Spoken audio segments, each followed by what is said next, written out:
Baby, you are so money and you don't even know it. Obsession. We've all had that one person in our lives that we hyperfixate on. We make them into something they never really were, something they never wanted to be. We idealize them in a nostalgic realm that supersedes reality so far that by the time you return, you're left wondering where they went. People are special, and letting go of them often hurts in such a deep and profound manner that we would rather live in a beautiful past than face a bleak present. But there's something even more special than a fanned out flame or an unrealized relationship, that beautiful, blissful pain that lies on the other side of longing, a longing for someone who has chosen not to choose you. Jon Favreau drew exactly on this pain when, after being broke, heartbroken, and aimless, he locked himself in his room and wrote Swingers in just a week and a half. He poured every ounce of heartbreak, self-doubt, and longing into the script, transforming personal failure into something universally relatable. To summarize Swingers, Mike moves out to LA to pursue a career as a comedian and actor while navigating the end of his 6-year relationship. He leans on his friends for emotional support as he grieves the loss of his ex-girlfriend in New York and the uncertain trajectory of his career. However, at the heart of the film there lies one key lesson. Swingers reminds us that love isn't the person we lose, it's the love we learn to notice after they're gone. Movies often make the bland into the beautiful and erase the confines of reality for the sake of an idealized world. But sometimes special films take a different path. They lay down the camera in the middle of a real and raw world and let the viewer feel everything, even emotions that are often too real, too true to fully experience. In Swingers, it's that paralyzing feeling. Your entire life stops over one person. In Mike's case, he places his girlfriend on such a high pedestal that she becomes completely out of grasp. She becomes his purpose, his entire way of being.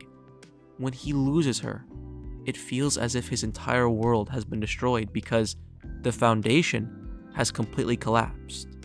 But Mike doesn't realize that the real concrete under his feet is Trent, a friend unwilling to let him continue sulking despite the intoxicating pull of his grief. But talking about it and thinking about it all the time, it's depressing. It's no good, man. While Mike's ex-girlfriend Michelle may be the figure constantly in the background, it is Trent who drives the movie forward. Quick with a compliment or some uplifting encouragement, Trent refuses to allow Mike to keep himself down. Your money? You know what else? You're a big winner tonight. In many ways, Trent is the backbone of the story. He challenges Mike, makes him laugh, pushes him out of his comfort zone, and refuses to let him wallow indefinitely. Trent embodies the idea that the people who truly matter don't just celebrate your highs, they help you survive your lows. Without him, Mike's story would be incomplete. With him, it becomes something universal. No movie, since its release, has managed to capture healthy, uplifting male friendship in the same manner or essence. Friends willing to listen to the same idealized, nostalgic, and ultimately depressing and sulky stories over and over again, yet listening as if you're telling them for the first time. Yeah, they might poke fun at how much it hurts, but they also understand that pain better than anyone else around.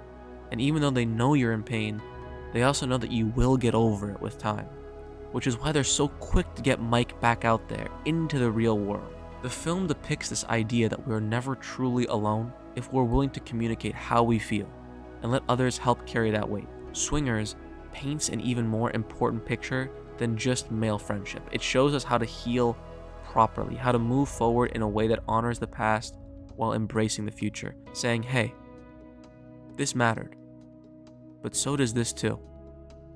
Standing on the shoulders of unflinching friends, Trent not only assumes the big brother role, but is constantly willing to lend an empathetic and encouraging ear despite Mike's complaints and unpleasant behavior.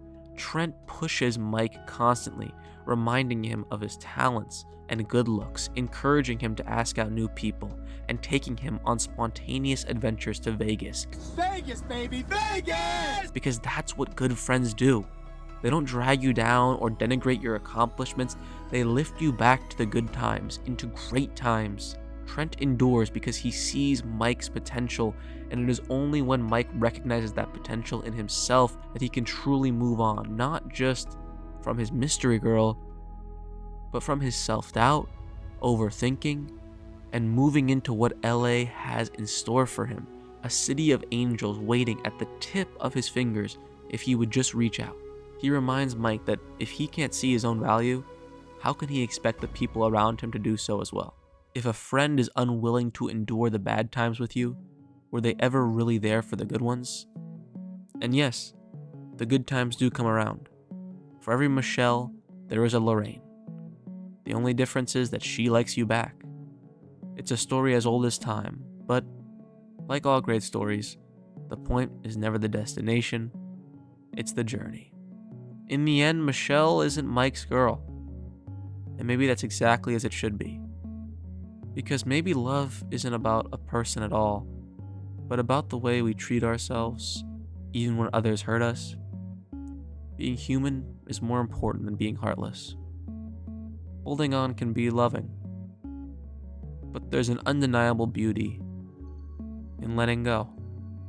It's hard to let go, isn't it? Yes, it is, Bill. And that's life. What can I tell you?